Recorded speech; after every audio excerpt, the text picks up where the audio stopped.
The damp air of the early morning clung to the worn leather of my jacket as I stepped out onto the cracked pavement, the world still wrapped in a fog that mirrored the confusion swirling in my mind. I was a man of silence, a man who had learned to endure the weight of unspoken words. But today, the silence was shattered. I glanced at the weathered sign outside my modest home, a place that had sheltered dreams and sorrows alike.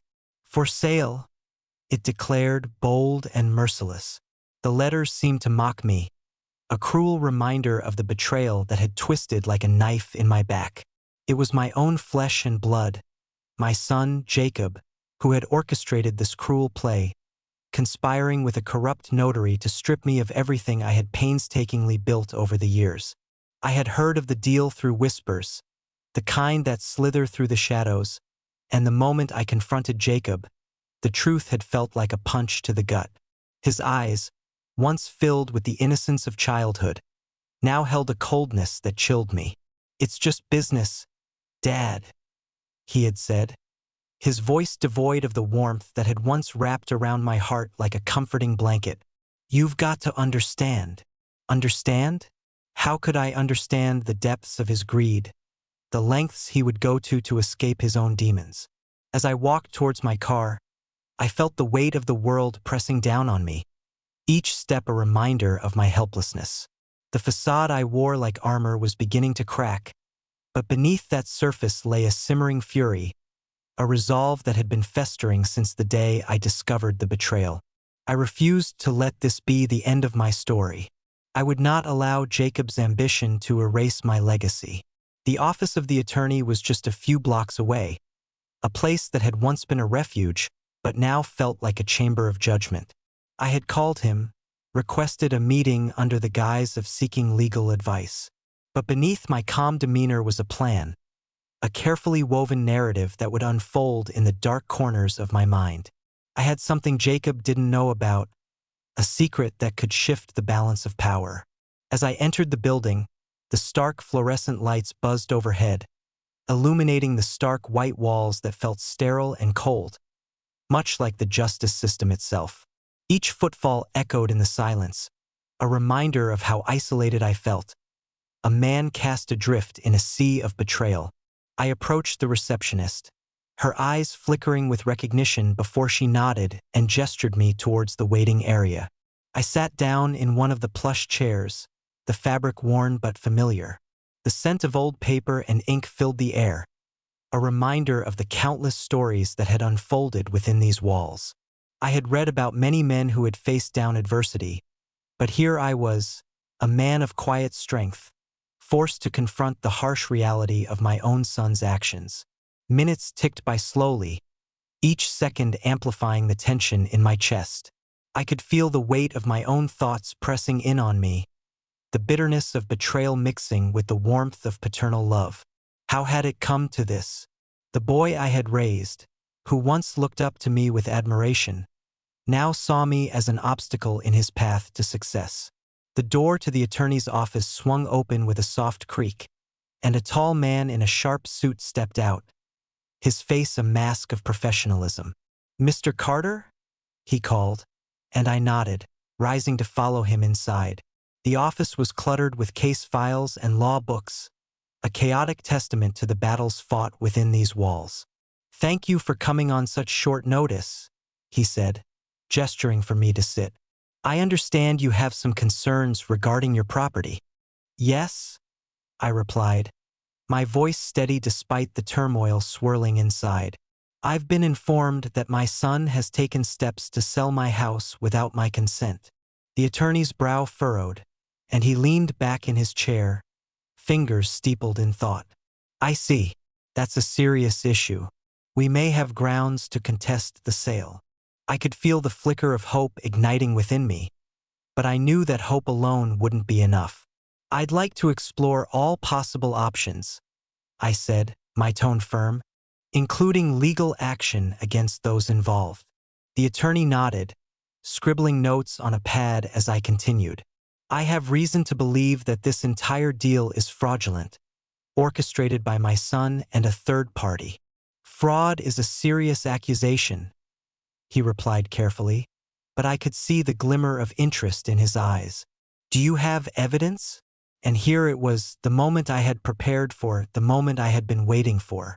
I reached into my pocket and pulled out my phone, the device that had been my silent witness to the treachery that unfolded behind closed doors. "I have a recording," I said, my voice steady. "A recording that captures everything." The attorney leaned forward, curiosity etched on his face. "What kind of recording?" "Conversations," I replied, my heart racing as I pressed play. The sound of Jacob's voice filled the room, the betrayal woven into every word. It was a confession, a revelation that would turn the tide of this battle in my favor.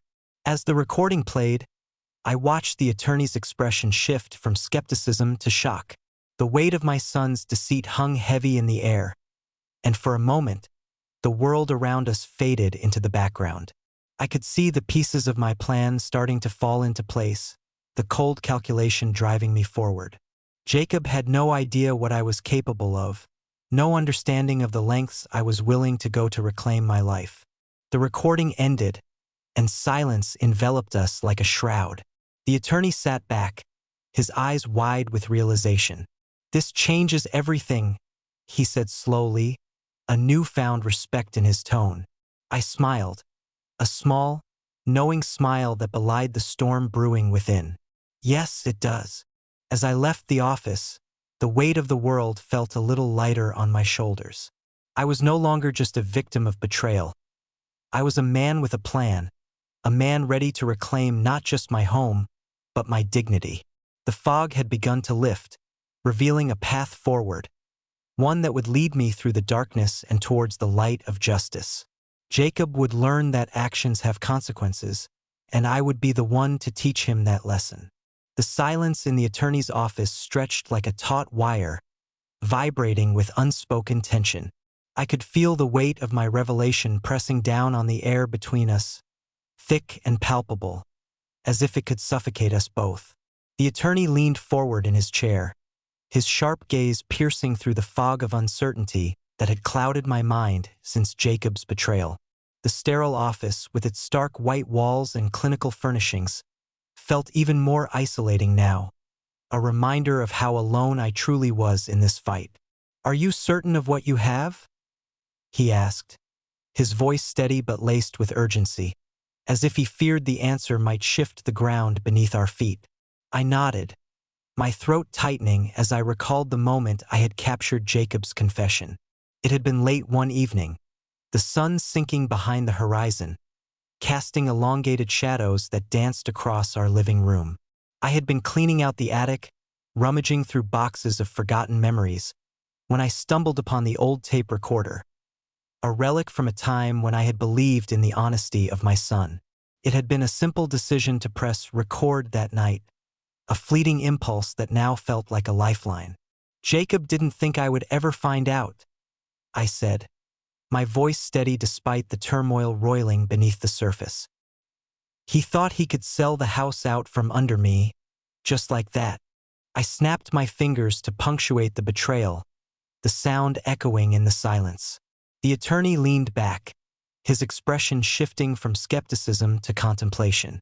"If this recording is what you say it is, it could be the key to not just stopping the sale, but to taking back control of your life." His words resonated in my chest, igniting a flicker of hope within the depths of despair. Control. Such a simple yet profound concept that had slipped through my fingers like grains of sand. For the first time since the betrayal, I felt a semblance of power returning to me, the embers of resilience beginning to glow anew. "What do I need to do?" I asked, my heart racing as I leaned forward, desperate for direction. The attorney pulled out a legal pad and began jotting down notes, his pen scratching against the paper like a metronome keeping time with my heartbeat. "First, we need to verify the authenticity of your recording. If we can confirm it's genuine and unaltered, it will serve as crucial evidence in your case," he explained. "Then, we'll file a restraining order against the sale of the property while we prepare to contest it in court. I'll need you to gather any additional documentation that supports your claim. Anything that proves your ownership and your right to contest the sale. The gravity of his words settled over me like a heavy cloak, the realization of what lay ahead crashing down upon me.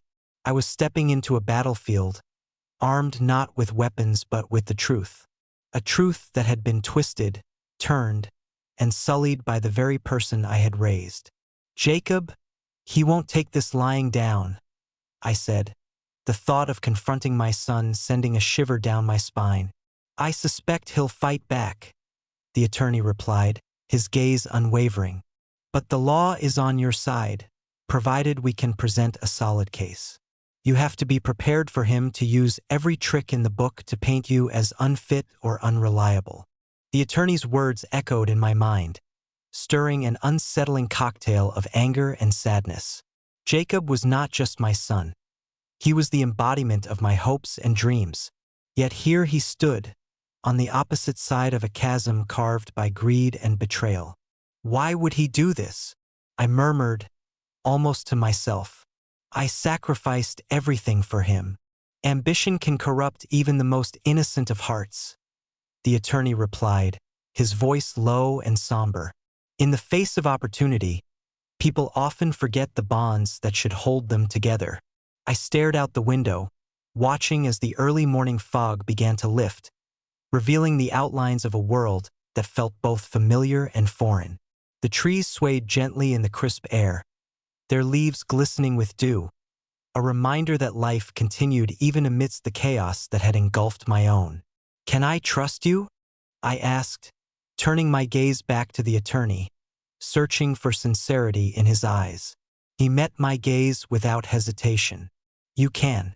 I don't take cases lightly, especially those involving familial betrayal. I will fight for you, but it's essential that you be honest with me about everything. No secrets, no omissions. I nodded, feeling a flicker of gratitude. This man, a stranger just hours ago, had become my ally in a battle I never wanted to wage. I'll gather everything you need, I promised, determination filling my voice. And I'll bring the recording. You'll see it's all there. As I left the attorney's office, the weight of my decision settled on my shoulders like armor. The sun had begun to pierce through the fog, casting warm golden rays that ignited the city in a soft glow. I took a deep breath, inhaling the crisp air, and felt an unfamiliar sense of clarity wash over me. It wasn't just about reclaiming my home anymore. It was about reclaiming my dignity, my sense of self. I would not be a victim of my son's betrayal. I would stand firm against the tide of deceit that threatened to consume me. The drive home felt different. The streets no longer cloaked in shadows, but illuminated by the possibilities that lay ahead. The familiar route, once a path of mundane routine, now felt like a journey toward redemption. When I arrived, the modest house loomed before me, a silent witness to the memories it held. I stepped inside, the air thick with the scent of old wood and faded dreams. The walls seemed to echo with whispers of laughter, love, and the countless moments that had shaped our family. I made my way to the living room, where I had first captured Jacob's confession. The tape recorder sat on the coffee table, a small yet powerful device that held the key to my liberation. I picked it up, cradling it in my hands as if it were a fragile artifact from a bygone era. I pressed the play button and listened to Jacob's voice, the very sound that had shattered my world. Dad, you don't understand. This house is just a weight dragging me down. I need to move on, to make something of myself. His words reverberated in my mind, tinged with the bitterness of betrayal. I had sacrificed so much for him, my time, my resources, my love. And yet, in his eyes, I was merely an obstacle to be removed. I stopped the recording, my heart pounding as anger surged within me.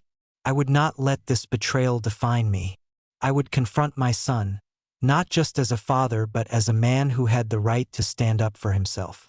The sun dipped lower in the sky, casting long shadows across the room. As the light began to fade, I felt a sense of resolve solidifying within me. I would face Jacob and I would demand answers. No longer would I cower in the corner of my own life, waiting for the storm to pass. I was ready to fight back, ready to reclaim not just my home, but my very identity. The battle lines were drawn, and I was prepared to wage war for what was rightfully mine.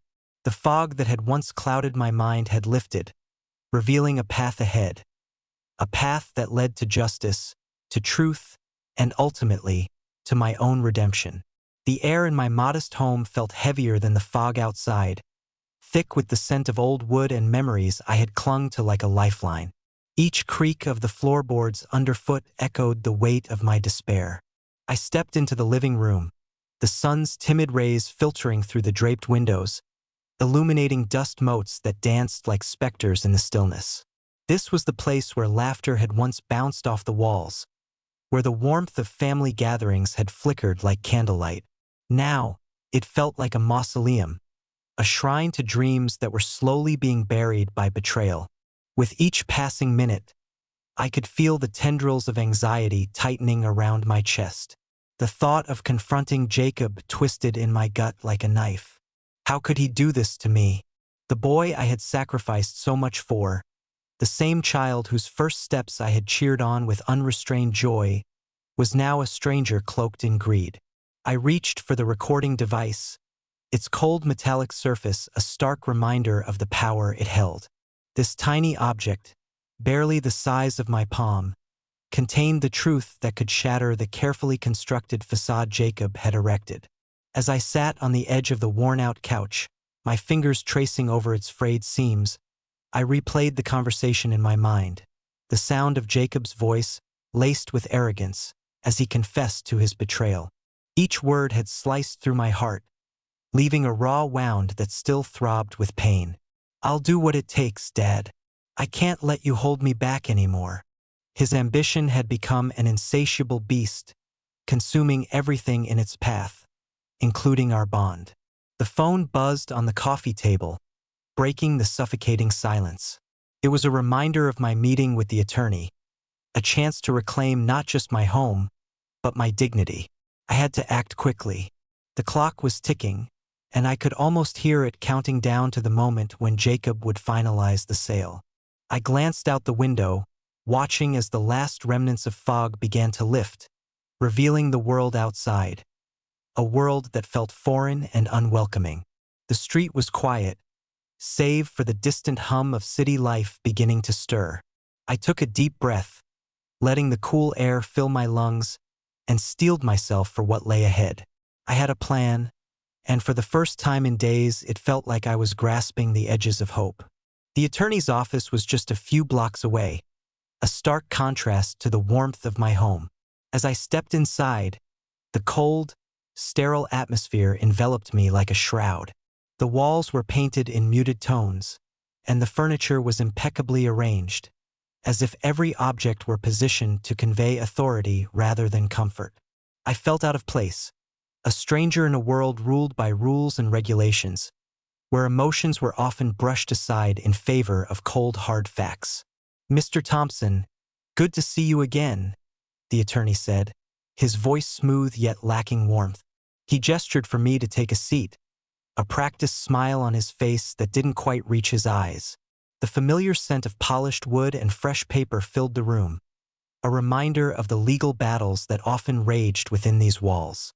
I nodded, my palms clammy against the fabric of my pants. "Thank you for seeing me on such short notice." My voice trembled slightly, betraying the storm of emotions brewing within me. "Of course, I've gone over the recording you provided, and I must say, it's quite compelling.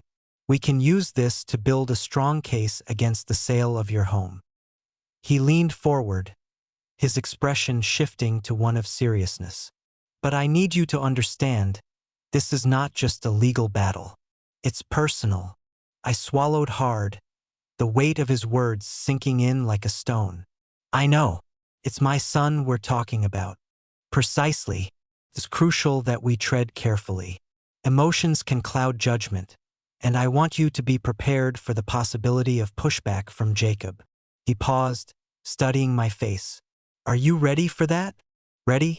The question hung in the air, heavy and foreboding. I had spent years preparing myself to be a father, to guide Jacob through life's complexities. Yet here I was, on the brink of a confrontation that could shatter our relationship irrevocably. "I have to be," I said finally, my voice steadier than I felt. "I won't let him take everything from me." The attorney nodded, a hint of respect flickering in his eyes. "Good. We'll file a restraining order to halt the sale immediately. But first, we need to authenticate the recording. If we can prove its legitimacy, it will serve as a powerful piece of evidence in court." I took a deep breath, the reality of my situation crashing over me like a wave. What if he denies it? What if he tries to twist the truth? Then we counter with the facts. The law is on your side, and with corroborative evidence, we can dismantle any false narratives he may create. But it's crucial that you remain composed throughout this process. If you need to confront him, I recommend doing so after we've filed the necessary paperwork. A flash of anger ignited within me at the thought of Jacob's face, smug and self-assured, as he attempted to explain away his actions. "I don't know if I can wait," I admitted, my voice low. "It feels like time is slipping away." "Then perhaps, after we file, you can have a conversation with him. It's important to express your feelings, but remember, you're not just speaking to your son. You're asserting your rights as a father and a homeowner." His words resonated within me, igniting a flicker of resolve. I was reclaiming my narrative, and I wouldn't let Jacob dictate the terms of our relationship any longer. "Let's do this," I said, determination flooding my voice as I met the attorney's gaze. "I won't be a victim." As we finalized the details, I could feel the weight of the world lifting, if only slightly. I was beginning to understand that this battle was not just about my home. It was about reclaiming my identity. The man who had once been a father lost in the shadows of betrayal was now stepping back into the light, ready to confront the truth, no matter how painful it might be.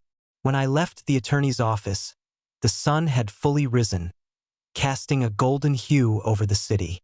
The fog had dissipated, leaving behind a clarity that mirrored my resolve.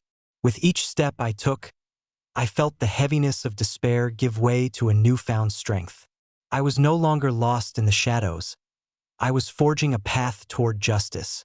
As I approached my home, I could see Jacob's car parked in the driveway, a dark silhouette against the soft pastel of the house.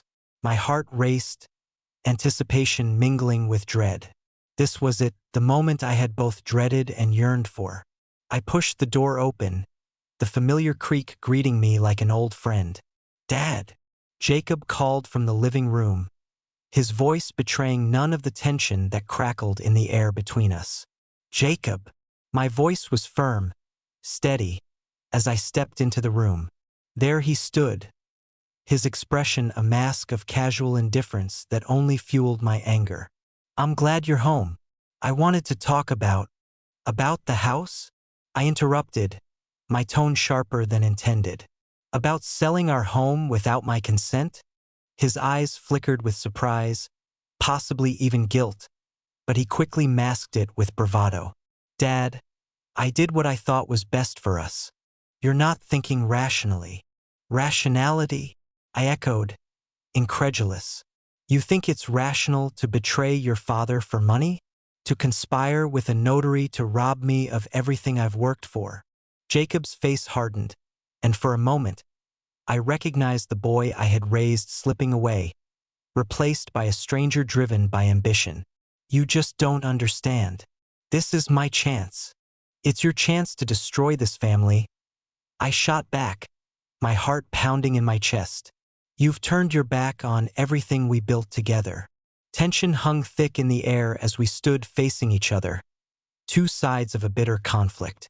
I could see the flicker of something in his eyes, defiance, yes, but also fear. Fear of losing me, of losing everything he had once held dear. "Dad, please," he pleaded, the mask slipping just enough for me to glimpse the vulnerability beneath. "I didn't mean for it to come to this. There's still time to make this right," I said, my voice softer now, but no less determined. You need to understand what you've done. And you need to listen to me. As I spoke, I felt the weight of the recording in my pocket, a reminder of the truth that lay ready to be unveiled. The battle for our home had begun, but it was also a battle for our relationship. I would not let Jacob's ambition extinguish the love we once shared. I would fight for both. Let's talk, I said, willing to extend the olive branch, even as I prepared for the storm that was sure to come. But this time it's on my terms. Jacob looked at me, uncertainty flickering in his expression. Perhaps, just perhaps, he would listen. And for the first time, as we stood on the precipice of confrontation, I felt a spark of hope igniting, ready to pierce through the darkness that had surrounded us for far too long. The air in the kitchen was thick with tension, a palpable silence hanging between Jacob and me like dark storm clouds, ready to unleash their fury. The morning light struggled to break through the fog that still clung to the world outside, mirroring the turmoil swirling in my chest. I stood at the threshold, the worn linoleum under my feet a stark reminder of the life I had built, now teetering on the edge of collapse. Jacob leaned against the counter, arms crossed defiantly, the very picture of youthful arrogance. His eyes, once filled with admiration for me, now glinted with a cold calculation that sent a shiver down my spine. "You're making a mistake, Dad," he said, his voice laced with a mixture of anger and condescension. "This is just business. You'll never win against the likes of me." I took a deep breath, the scent of freshly brewed coffee mixing with the bitter taste of betrayal that lingered in my mouth. "Business? You mean selling our home, our family's legacy, without even consulting me?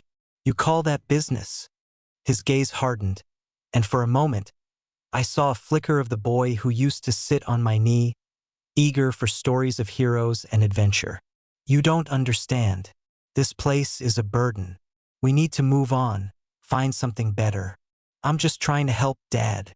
Help. The word hung in the air, a cruel joke. I had sacrificed so much for Jacob, pouring my hopes and dreams into him, only to watch him twist it all into something unrecognizable. Help? You think you're helping me by robbing me of my home? You've betrayed everything I've taught you about family. Jacob scoffed, shaking his head as if my words were nothing more than a nuisance. Family? You think family matters to the world out there? It's about survival, Dad. You should know that by now. I wanted to scream, to shake him until he understood the weight of what he had done. But instead, I felt the exhaustion seep into my bones, the overwhelming sense of loss pressing down on me like a leaden shroud. "And what about loyalty, Jacob? What about love?" "Love doesn't pay the bills," he shot back, the venom in his voice sharp enough to cut through the facade of calm I was clinging to. "You're living in the past. It's time to wake up." The truth of his words stung, but it was the realization of his betrayal that burned deeper. I had raised him to be better than this, yet here he stood, a stranger cloaked in the guise of my son. I took a step forward, the heat of anger igniting within me. "You think you can just walk away from the damage you've caused? I won't let you." His laughter rang hollow, echoing against the walls that had witnessed countless family dinners. Laughter and love. "And what are you going to do? Take me to court? You think you can win against me? I have the notary in my pocket." The mention of the notary twisted the knife further, each word a reminder of the betrayal that ran deeper than blood. I clenched my fists, feeling the weight of the recording in my pocket, a lifeline in this tempest of despair. "I have something you don't," I said, my voice steadying despite the storm inside. "I have proof of your treachery." Jacob's expression shifted, the bravado faltering as the reality of my words registered. "What are you talking about?" he asked, a flicker of uncertainty crossing his face. I pulled the small device from my pocket, its surface cool and unyielding against my palm. This is a recording of you, your confession about the sale. Everything you said when you thought no one was listening." For a moment, silence enveloped us, thick and suffocating. Jacob's eyes widened, disbelief etched across his features. "You're bluffing. You wouldn't. Try me?" I interrupted, my heart pounding as I took a step closer, the distance between us shrinking. "You think I'm just going to sit back and let you destroy everything I built? No, Jacob. I'm going to fight for what's right." His bravado crumbled, and for the first time, I saw fear flicker in his eyes. "You can't do this," he said, desperation creeping into his voice. "You don't understand how the world works." "Maybe not," I replied, my voice low and resolute, "but I understand betrayal, and I will not let you walk away scot-free. It's time for you to face the consequences of your actions." With that, I turned on my heel, leaving Jacob standing there, a statue of confusion and anger. I felt a surge of empowerment wash over me, a floodgate of determination bursting forth. The recording was my anchor, my proof, and with it, I could reclaim my life and legacy. The journey to the attorney's office felt different this time. The fog that had clouded my mind began to lift, revealing clarity and purpose. Each step was filled with the weight of my past but also the promise of my future. I would no longer be a passive victim in my own story. I was ready to fight back. As I entered the attorney's office, the sterile atmosphere enveloped me, a stark reminder of the coldness of the justice system. But instead of feeling isolated, I felt a sense of belonging, as though I was stepping into a battleground where I could reclaim what was rightfully mine. The attorney looked up as I approached, his brow furrowed in concentration. "Did you bring it?" he asked, his voice steady and professional. I nodded, pulling out the recording device and placing it on his desk with a sense of finality. "This is my son's confession. It's crucial evidence." He examined it closely, his expression shifting from skepticism to respect as he realized the weight of what I had presented. "This could change everything," he said, his voice low, almost reverent. "With this in hand, we can challenge the sale and expose the notary's collusion." A thrill of hope surged within me, my heart racing at the thought of finally turning the tide. I need to protect my home, not just for me, but for my family's legacy. It's all I have left. The attorney nodded, his demeanor shifting from distant professional to an ally in my fight. "We will prepare for court. I'll file the necessary paperwork and ensure that the recording is admissible as evidence. But you need to be prepared. This will be a fight." I met his gaze, determination igniting within me like kindling catching fire. "I'm ready for whatever it takes. I've lost so much already. I refuse to lose more." With each passing moment, a newfound strength blossomed within me, a resilience that had lain dormant for too long. I was no longer just a victim of circumstance. I was a man reclaiming his story, ready to face the storm head-on. My heart was heavy with the weight of betrayal, yet it was lightened by the flicker of hope that now burned brightly. As I left the attorney's office, the fog outside had begun to dissipate, the sun breaking through the clouds in brilliant rays of light. It felt as if the world was awakening alongside me, shedding the layers of despair that had confined me for far too long. I was stepping into a new chapter, one where I would fight for justice, for my home, and perhaps for the fractured relationship with my son. The path ahead would be fraught with challenges, but I was no longer afraid. I was ready to confront the truth and reclaim my legacy, one step at a time. The weight of the attorney's words settled heavily on my chest as I sat in his stark office, the sterile environment amplifying the chaos within me. The walls, painted a dull gray, seemed to close in like the binding of a book I had long since stopped reading. I could hear the muted hum of the city beyond the glass window, a reminder of life carrying on while mine felt suspended in a moment of betrayal. "Your recording is more than just a confession," the attorney had said, his voice steady but not devoid of empathy. "It's a weapon, a way for you to reclaim what's rightfully yours." I clenched my hands together, feeling the rough edges of my calloused palms against one another. a physical reminder of the years I'd spent building a life, a home, and a legacy that now hung in the balance. The recording had been my lifeline, a thin thread connecting me to the man I once knew as my son. The man I had raised to value family above all else had become a stranger, his ambition eclipsing the love I believed we shared. I could still hear his voice in my mind, the tone dripping with nonchalance as he spoke of selling our family home like it was just another transaction. "I'll take care of it, Dad," he had said, as if the home was merely a possession to be discarded rather than a sanctuary filled with memories. But now I had proof. As I left the attorney's office, the recording nestled securely in my pocket. I felt a flicker of hope ignite within me, battling against the shadows of despair that had shrouded my heart for far too long. It was time to confront Jacob, to lay bare the truth and demand accountability for his betrayal.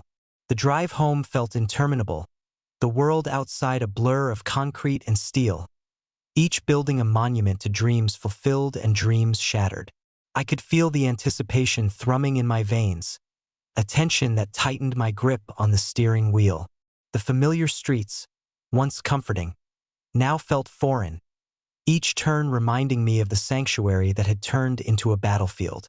I arrived home as dusk began to settle, the golden hues of the sunset fading into a somber twilight. My modest house loomed before me, its silhouette stark against the darkening sky. It was a shell of what it once was, a repository for laughter, love, and now, heartbreak. I hesitated at the door, my heart pounding like a drum, each beat echoing the conflict swirling within. Taking a deep breath, I stepped inside, the scent of aged wood and lingering memories wrapping around me like an old friend. The living room was untouched, a still life of moments frozen in time. Pictures of birthdays, graduations, and family gatherings lining the walls, each frame a testament to the bond that Jacob had so carelessly severed. Just as I was about to call out for him, I heard the familiar sound of the television flickering to life in the adjacent room. I walked slowly toward the sound, my footsteps muffled by the worn carpet, each step a reminder of the comfort this home once provided. "Jacob," I called, my voice barely above a whisper, hesitant yet firm. He appeared in the doorway, his expression shifting from casual indifference to surprise. "Dad, you're home early." I stood there, the weight of the recording pressing against my side, the evidence of his betrayal waiting to be unleashed. "We need to talk," I said, my voice steadier than I felt. "About what?" He leaned against the doorframe, arms crossed, a defensive posture that sparked the anger simmering just beneath my surface. "About you selling the house." His eyes narrowed, and for a brief moment, I saw a flicker of something, fear, perhaps, before it was replaced by defiance. "You don't understand, Dad. I need this. It's not like you're doing anything with it." I could feel the heat rising in my chest, the anger boiling over. "This isn't just a house, Jacob. It's our home. It's where we built our lives together." "Built what?" he snapped back, his voice rising. "It's just a house to you, isn't it? You can't even take care of it anymore." I took a step forward, the distance between us shrinking, the barrier of our words becoming almost palpable. "You don't know what it feels like to have something taken from you. I've worked my whole life for this, and you want to sell it for a quick profit." "This isn't about you," he shouted, his voice cracking under the strain of emotion. "It's about me finally getting what I deserve." "Deserve?" I echoed, incredulity coloring my voice. "What you deserve is to face the consequences of your actions, Jacob. What you're doing is wrong." His expression hardened, an impenetrable wall rising between us. "You think you can stop me?" In that moment, I felt the spark of determination igniting within me, fueled by the recording that had the power to shatter his arrogance. "I can and I will," I replied, my voice steady and resolute. "I have proof of your betrayal." He laughed, a harsh, mocking sound that echoed through the room. "Proof? You think some old recording is going to change anything? You're living in the past, Dad.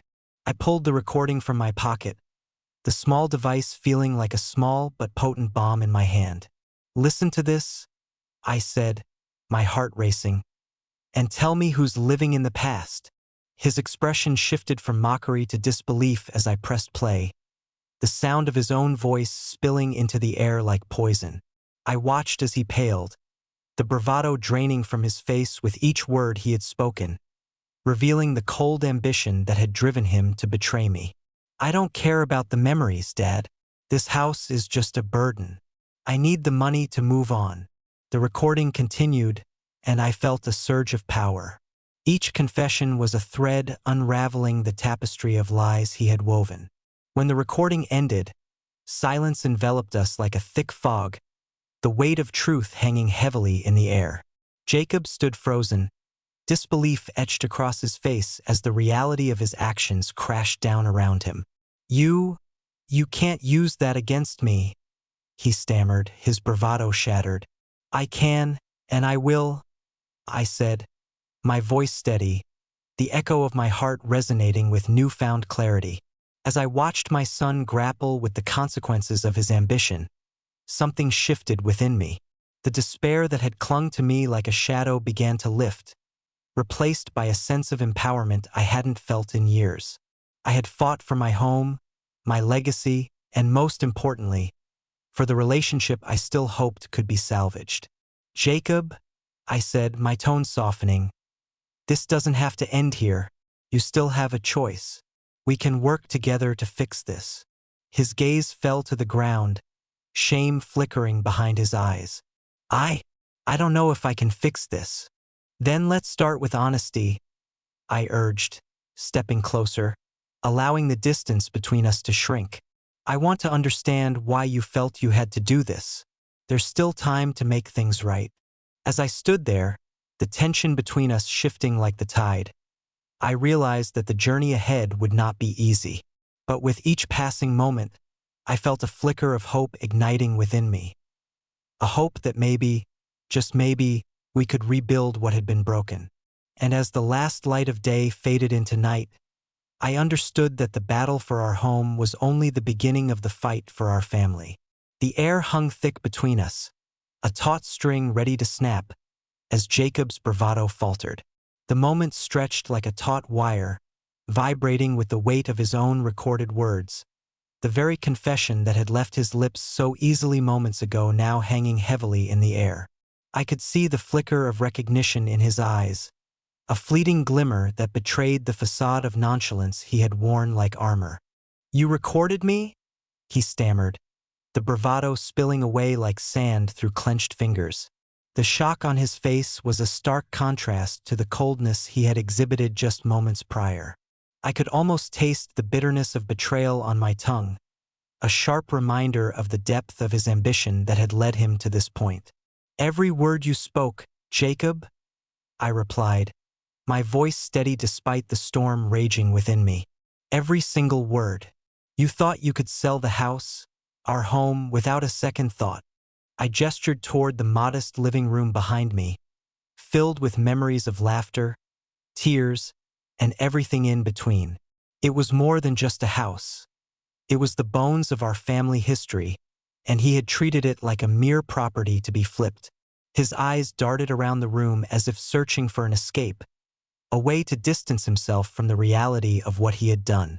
You don't understand, he said, desperation creeping into his tone. This was the only way. I needed the money for my business. You always said I should pursue my dreams. Dreams shouldn't be built on the ruins of family. I interrupted, feeling the fire of indignation igniting in my chest. You've sacrificed everything for a fleeting ambition that's led you to betray me. He shook his head, a mixture of anger and regret flashing across his features. I didn't betray you. I was trying to take care of us. You're stuck in the past, Dad. This is the future. His words were laced with an unsettling blend of arrogance and desperation, as if he believed that the ends justified the means. I took a deep breath, steeling myself against the rising tide of emotion. You think this is about being stuck in the past? I fought for everything we have. I sacrificed my dreams so you could have yours. You were supposed to be the one who understood that. Silence enveloped us, thick and suffocating, as the reality of our fractured relationship settled like dust in the air. I could see the walls he had built around himself, fortified by ambition and greed, crumbling ever so slightly. But would he let them fall?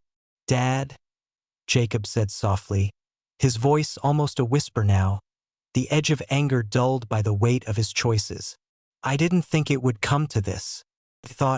I thought you would understand." "Understand what? That you would sell me out for a chance at success? That you would willingly destroy our family for the sake of ambition?" I felt the bitterness rising in my throat like bile, the hurt and disappointment simmering just beneath the surface. He took a step back, the realization of his actions crashing over him like a wave. "I was foolish," he admitted, though the words felt inadequate against the backdrop of what had transpired. "I was blinded by the idea of success. I didn't think about how it would affect you." "Then why not just talk to me, Jacob?" I pleaded, my voice wavering. "We could have found another way. Family doesn't turn against each other in the face of hardship." He looked away, shame washing over his features like a dark cloud. "I was afraid you'd say no. I thought you'd hold on to this place like a lifeline, and I needed to break free." "Break free," I echoed, the word tasting bitter on my tongue. "You've shackled yourself to your own ambition, Jacob. You've thrown away everything that mattered to chase a dream that may never come true." The ache in my chest expanded, a gnawing emptiness that mirrored the void left by his betrayal. As the silence lingered, I could almost hear the clock ticking, each second a reminder of the time lost to misunderstandings and ambition. But within that silence, there was also a flicker of hope. If only we could find a way to bridge this chasm that had grown between us. "Show me the recording," he said suddenly, his voice low and earnest, yet tinged with a hint of defiance.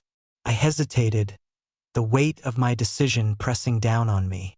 This was not merely a recording. It was a testament to the fracture in our relationship, a painful reminder of the man my son had become. But perhaps it could also be a catalyst for healing, a way to confront the truth. "Why?" I asked, my heart pounding in my ears. "Why should I give you that power?" "Because I need to hear it," he replied, his gaze steady and searching. "I need to understand how far I've fallen." With a heavy sigh, I reached into my pocket and pulled out my phone, the sleek device feeling foreign in my hand as I scrolled to the recording. I hesitated, the moment stretching like a taut wire once more. "Just remember, Jacob," I said, my voice firm but laced with an underlying tremor. "This isn't just about you. It's about us. About the trust you shattered." "I understand," he replied, his voice barely above a whisper. "But I need to face it." I pressed play, the familiar sound of his voice echoing through the room, each word a dagger that pierced my heart.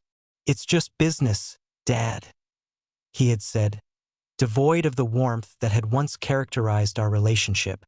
The confession unfolded, each syllable a reminder of betrayal, and I could see the color drain from Jacob's face as he listened, the realization of his own betrayal crashing over him like a tidal wave. "Jacob," I said softly, cutting through the tension that hung like a heavy fog, "this is where we are. I don't want to lose you, but you need to understand the gravity of your choices." He nodded, though his eyes were distant, lost in the storm of his thoughts. "I never wanted it to be like this," he murmured, staring at the ground as if it held all the answers. "But I've been so focused on my ambitions that I forgot what truly mattered." "Ambition can be a dangerous thing when it blinds you," I said, my voice steady. "But the world is not as black and white as you think. You can still choose to turn back." "Can I?" he asked, his voice trembling as he lifted his gaze to meet mine. "Can we really go back to how things were?" "Not how they were," I replied, my heart aching with the truth of it. But perhaps we can forge a new path, one built on honesty and understanding. It won't be easy, Jacob, but it's a start. The silence that followed was heavy, but within it lay the seeds of possibility. I could see him wrestling with his own emotions, the internal battle between ambition and familial loyalty playing out in the depths of his eyes. Maybe I can fix this, he said finally, a hint of determination igniting in his voice. Maybe I can make things right. As I nodded, a flicker of hope ignited within me. Perhaps we could salvage our relationship from the wreckage of betrayal. Perhaps this moment, heavy as it was, could serve as a turning point, the beginning of a new chapter in our story. Let's start by talking, I said, feeling a sense of resolve washing over me.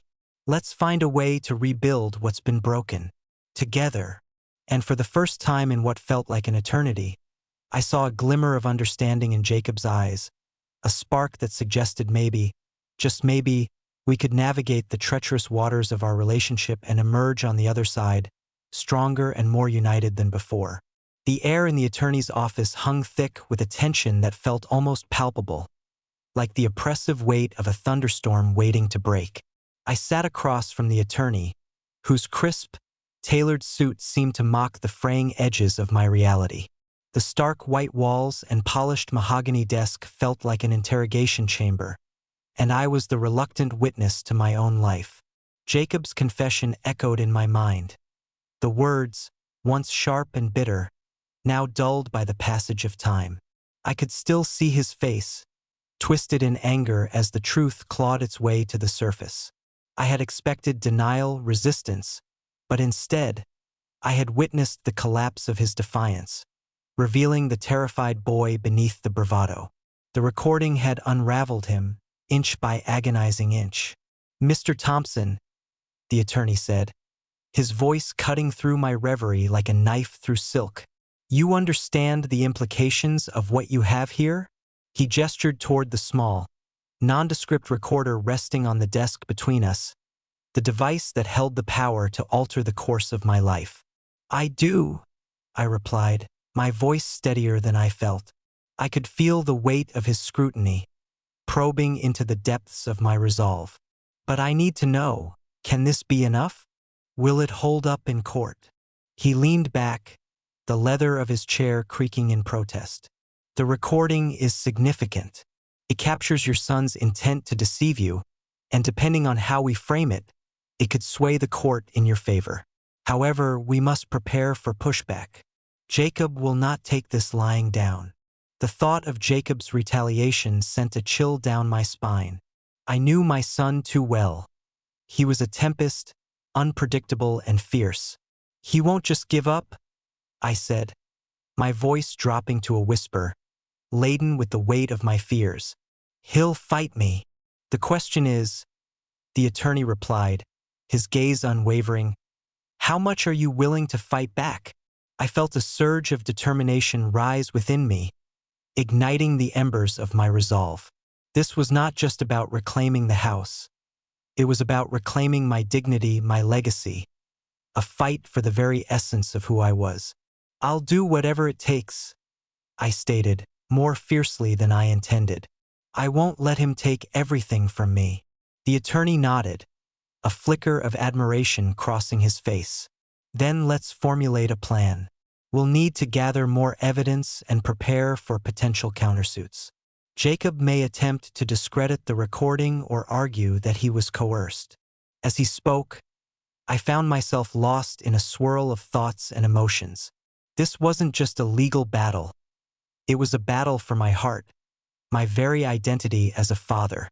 I had spent years wrapped in the warmth of hope, believing that Jacob would rise to be the man I always dreamed he could be. Yet, here we were on opposite sides of a chasm he had created with his ambition and greed. "I want to confront him again," I declared suddenly, the words tumbling out before I could second-guess myself. "I need him to know that I won't back down. I need him to see what he's done." The attorney raised an eyebrow, considering my proposition. "Are you sure that's wise? Confrontation can escalate emotions, especially with someone as volatile as Jacob. I'm aware, I replied, my heart pounding in my chest. But I think he needs to understand the gravity of his actions. Maybe, just maybe, it will reach him. Very well, the attorney said, writing something in his notepad. But tread carefully. I would recommend having a witness present, just in case things go awry. I nodded, mentally replaying the confrontation in my mind. The idea of facing Jacob again filled me with both dread and anticipation. What would he say? Would he lash out again? Or would he finally see reason? As I left the attorney's office, the sun broke through the morning fog, casting a golden hue across the city. It felt like a harbinger of change, a promise that perhaps clarity was on the horizon. Still, the weight of uncertainty clung to me, a shroud I couldn't shake. I returned home, the familiar streets now feeling foreign, like a place I had once known well but had now lost. The modest house loomed before me, a testament to years of hard work and dreams, yet it felt like a prison. I stepped inside, and the silence enveloped me, thick, heavy, and suffocating. I glanced at the recording device resting on the kitchen counter, its presence both comforting and ominous. I knew I had to prepare for the confrontation, to steel myself against whatever Jacob would throw at me. I needed to find a witness, someone who could stand by my side and bear witness to our exchange. The thought of calling my sister Mary crossed my mind. She had always been a stabilizing force in my life, a voice of reason amid the chaos. I reached for my phone, my fingers trembling slightly as I dialed her number. "Hello," Mary answered, her voice a soothing balm against my frayed nerves. "Mary, it's me," I said, my heart racing. "I need your help." "What's wrong?" she asked, concern lacing her tone. "It's about Jacob. He's trying to sell the house without my consent. I found a recording of him admitting to the whole thing, and I'm going to confront him." Silence enveloped the line for a moment, and I could almost hear the gears turning in her mind. "Are you sure that's a good idea? He might react poorly." "I know," I admitted, my voice shaky, "but I can't just let him take everything from me. I need you there, Mary. I need someone to stand with me." "Of course," she said, her voice steadying my resolve. "I'll be there. Just tell me when." "Tomorrow," I replied, a sense of relief washing over me. "Let's do this together." As I hung up, a flicker of hope ignited within me. I had a plan, a way to confront the demons that had haunted our family. The morning fog had lifted, and with it my vision grew clearer. That night, I lay in bed, staring at the ceiling, replaying memories of Jacob as a boy, his laughter, his dreams, the way he used to look at me with admiration. I had been his hero once, and now I felt like a villain in his story. But I refused to let fear consume me. I would face him, not as an adversary, but as a father who had loved deeply and lost profoundly. I would show him the consequences of his actions, not just for me, but for himself as well. In the quiet of the night, I closed my eyes, envisioning a future where Jacob and I could rebuild the shattered remnants of our relationship. It was a fragile dream, but it was mine to hold on to, an ember of hope glowing in the darkness. As dawn approached, I felt a sense of calm settle over me.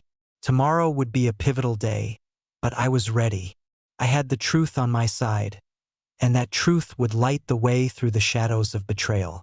The dim light of the attorney's office flickered like the uncertainty swirling within me.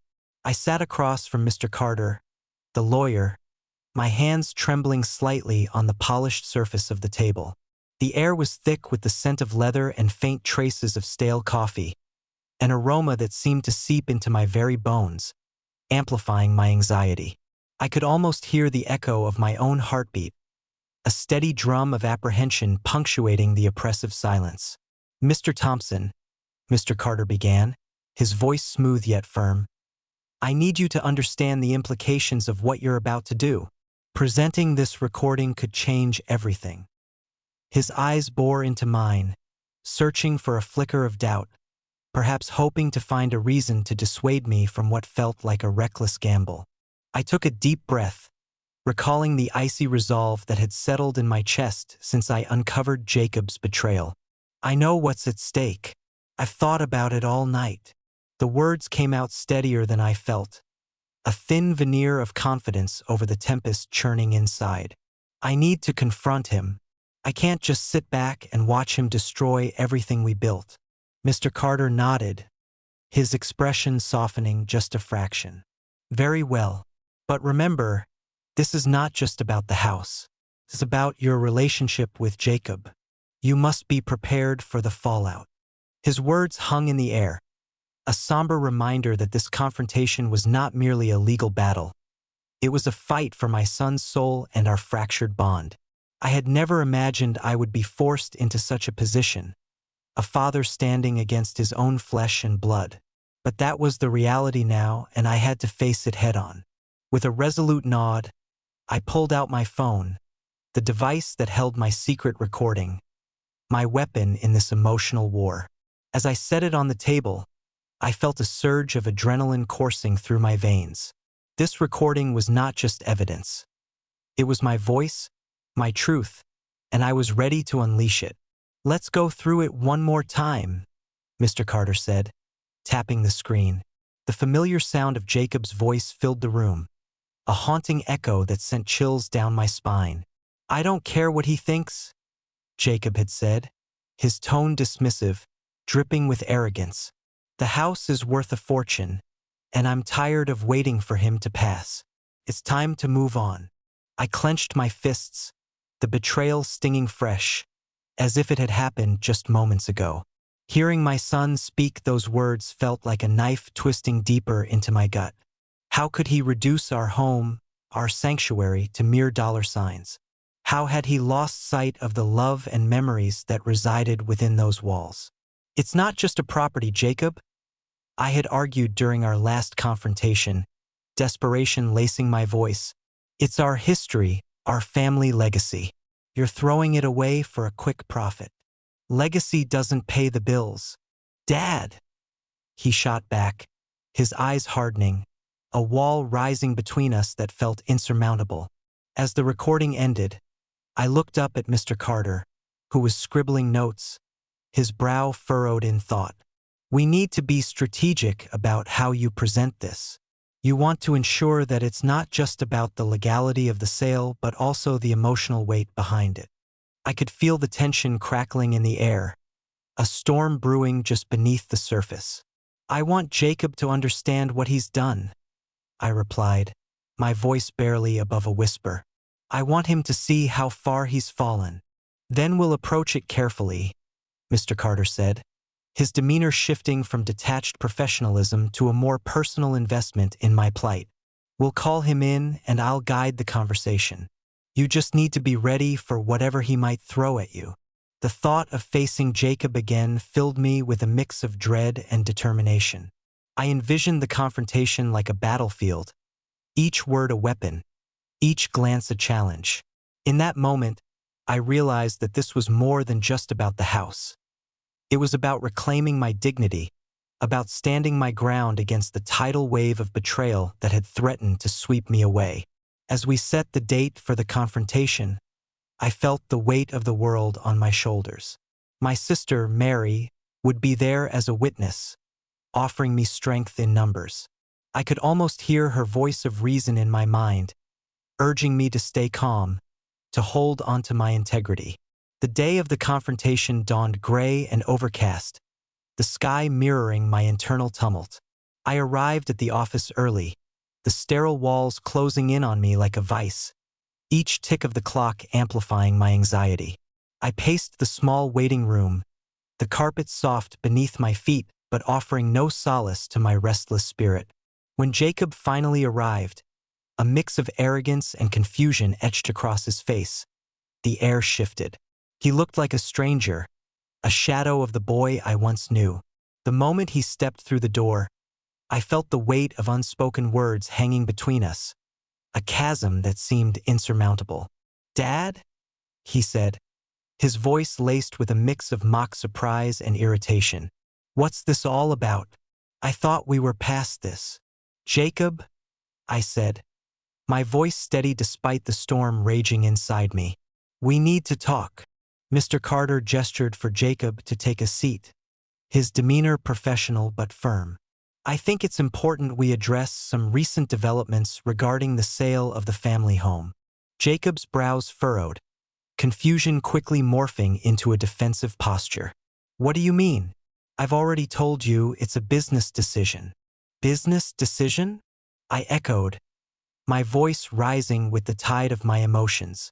"You think selling our home is just a business decision? That it doesn't impact our family? Our memories?" He scoffed, leaning back in his chair. "You're being dramatic. It's just a house." "Just a house." The words exploded from me, raw and unfiltered. "It's where your mother and I raised you, where you took your first steps, where we celebrated birthdays and holidays. It's everything we built together." Mr. Carter interjected gently. "Jacob, I think it's important you hear something before we proceed." He turned the screen of my phone towards Jacob, the recording ready to play. "This is a recording of your conversation with your father. Please listen." As Jacob's expression shifted from annoyance to disbelief, I held my breath, my heart pounding like a war drum in my chest. This was it, the moment where the truth would lay bare the extent of his betrayal. The recording played, and the room filled with Jacob's voice, each word a dagger. I watched as his expression morphed from skepticism to shock, the realization hitting him like a tidal wave. I didn't mean it like that," he stammered, desperation creeping into his voice as the recording continued. "Yes, you did," I said, my voice firm, the weight of my conviction anchoring me. "You were willing to sacrifice our family for a quick payoff. This isn't just about money, Jacob. It's about us. It's about trust." Silence enveloped the room as the recording ended, the gravity of the moment settling heavily upon us. Jacob's facade crumbled, and for the first time, I saw a flicker of vulnerability in his eyes. "I didn't think it would come to this," he said, his voice trembling. I thought I could help us move forward." "By selling our past?" I replied, my heart aching with disappointment. "You don't understand the value of what you're throwing away. You're losing more than just a house. You're losing your family." Tension crackled in the air, and for a brief moment, it felt like the fog that had clouded our relationship might finally lift. I was ready to fight for my son, to pull him back from the precipice he had teetered upon for far too long. As I looked into Jacob's eyes, I saw not just the boy I had raised but the man he had become. A man standing at a crossroads, grappling with the consequences of his choices. The question lingered in the air. Could we redeem this fractured bond, or had the chasm between us grown too wide? The answer lay within our hearts, waiting to be discovered amidst the wreckage of betrayal and the flickering hope of reconciliation. And as I took a step forward, ready to bridge that divide, I felt a sense of empowerment surge through me, a quiet strength blossoming beneath the weight of our shared history. The air in the attorney's office was thick with an unspoken tension that felt almost palpable, like the heavy humidity before a storm. I sat there, clutching the edges of the cool, metal chair, my heart echoing in my chest like the ticking of a clock, each beat a reminder of the moment that was about to unfold. Jacob's face, once so familiar to me, was now a mask of defiance and regret, a battlefield of emotions warring within him. "Play it again," Jacob demanded, his voice wavering, betraying the bravado he had worn like armor just moments before. He leaned forward, his elbows resting on the polished surface of the attorney's desk, and I caught a glimpse of the boy I had raised. A boy whose laughter once filled our home like sunlight pouring through the windows. But that boy had been swallowed whole by ambition, replaced by a man I hardly recognized. The attorney, Mr. Campbell, adjusted his glasses and regarded us both with a mixture of curiosity and caution. He was a man accustomed to the rigors of law, But this wasn't just a case to him.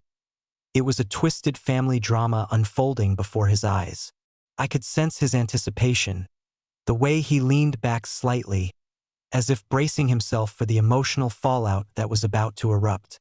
With a steady hand, I pressed play on the recording. The room was enveloped by Jacob's voice, a ghostly echo of betrayal that filled the silence. "I'll sell the house, Dad. I don't care what you think. It's mine now." Each word pierced through the air, cutting deeper than I had imagined, dredging up memories of shared laughter, whispered secrets, and the dreams we had built together. As the recording played, I dared to glance at Jacob. His face paled, and I could see the muscles in his jaw tense, a flicker of vulnerability breaking through the shell he had constructed around himself. "Stop it," he murmured, almost to himself, but the words hung in the air, heavy with the weight of denial. "Why?" I replied, my voice steadier than I felt. "Why did you think you could do this to me? To us?" I could feel the tears pricking at the corners of my eyes, the rawness of the moment threatening to unravel the carefully woven threads of my composure. "I thought," Jacob began, but the words fell away as quickly as they had come. The bravado that had fueled him moments before seemed to evaporate, replaced by something far more fragile. "I thought it would be easier," he finally admitted, his voice barely above a whisper, laden with the burden of his choices. "Easier," I echoed, incredulous. The word hung in the air, mocking us both. "You thought selling our home would make things easier? You thought betraying your own father would somehow justify your ambition." Rage and sorrow swirled within me, a tempest threatening to spill over into chaos. Mr. Campbell intervened, his voice a steady anchor amid the storm. "Let's take a step back. Jacob, can you explain what you meant by that?" His tone was firm yet gentle, coaxing Jacob to confront his own actions. I wanted to prove myself," Jacob stammered, his eyes darting around the room as if seeking escape. "I thought if I sold the house I could start fresh. I thought it would show you that I could succeed on my own." His voice cracked, and for the first time, I saw the flicker of fear in his eyes, the fear of failing, of living in my shadow. "Succeed? At what cost?" I shot back, my heart racing. "You're willing to sacrifice everything we built for some fleeting sense of independence? Do you even realize what you're throwing away?" The words poured out of me, hot and urgent, fueled by a lifetime of unspoken grievances and desperate hopes.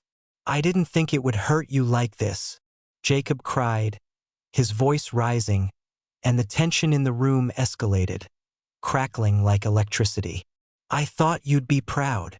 The vulnerability in his tone pierced my heart, and for a brief moment, I could see the little boy again, lost and seeking approval. "Proud," I repeated, my voice softening, the anger giving way to sorrow. "Proud of what? Of watching you destroy our family legacy? You're my son, Jacob. I wanted you to find your way, but not at the expense of everything we are."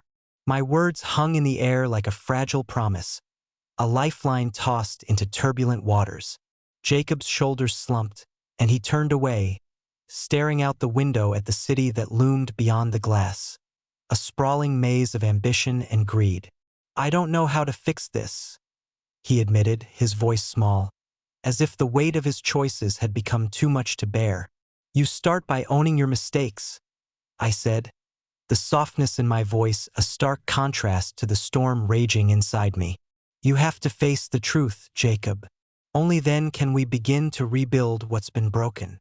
The silence that followed was thick with unspoken words, the kind that lingered long after the moment had passed. I could see Jacob wrestling with the enormity of his choices, the battle between pride and vulnerability waging within him. It was a fight I knew all too well, a struggle between the man he wanted to be and the son I had hoped he would become. "Maybe I was wrong," Jacob finally said, his voice barely a whisper, the admission hanging in the air like a fragile thread. "I thought I could do it alone. I thought it would make you proud." He turned back to face me, his eyes shimmering with unshed tears, a reflection of the pain that had become our shared currency. "It's not about doing it alone," I replied, my heart aching at the sight of him. The boy who once held my hand and dreamed of the future with me. "It's about family. We're supposed to lift each other up, not tear each other down." The words were a balm, softening the sharp edges of our conflict, creating a bridge where there had only been a chasm. As the weight of our conversation settled between us, I took a deep breath, feeling the fog of confusion begin to lift, replaced by the clarity of purpose. "I want you to understand the value of our home, Jacob. It's not just bricks and mortar. It's memories, love, and sacrifice. It's where your mother and I built our lives together, where we dreamed of your future." "I know," he said, his voice cracking, the veneer of defiance slipping away. I thought I could be something more." In that moment, I saw the layers of my son.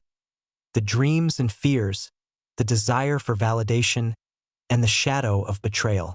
I wanted to reach out, to bridge the gap that had grown between us, but the pain of his actions still lingered like a bitter aftertaste. "You are more, Jacob," I said, my voice steady, yet the words felt like a fragile promise. "But you don't have to sacrifice everything to prove it. I want to help you, but you need to meet me halfway."